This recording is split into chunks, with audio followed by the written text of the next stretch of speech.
அகோர அதிபதி, நான் உங்களுக்கு கொடுத்த வேலையை நீங்க ஏன் இன்னும் செஞ்சு முடிக்கல? நாம போட்ட தந்திர சக்தி சரியாதான் வேலை செஞ்சுட்டு இருக்கு.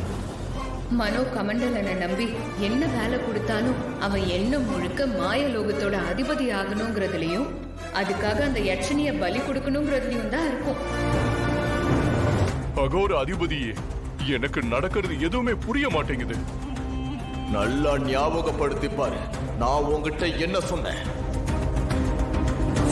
கமண்டலா, நாளைக்கு பூஜை ஆரம்பிக்க கூடாது.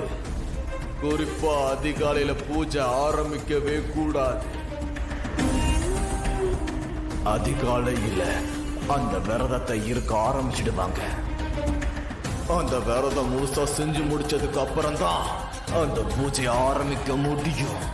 அந்த பூஜை ஆரம்பிக்கிறதுக்கு முன்னாடி அந்த குடும்பத்துல இருக்கிற தாத்தா, பாட்டி, வளர்மதி, தர்ஷினி இவங்கள யாரோட உயிராவது உடனடியா போகணும்.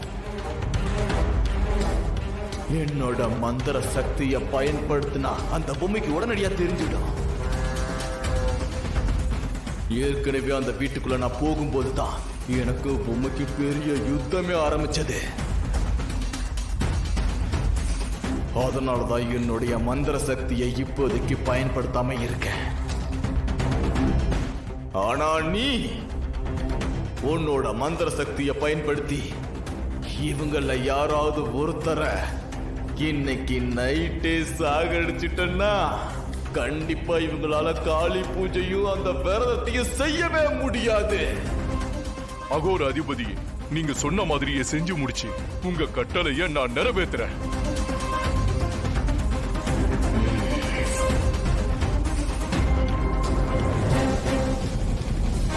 நான் உன்னை ரொம்ப பெரிய மந்திர சக்தி படைச்ச வித்தக்காரன் நினைச்சேன்.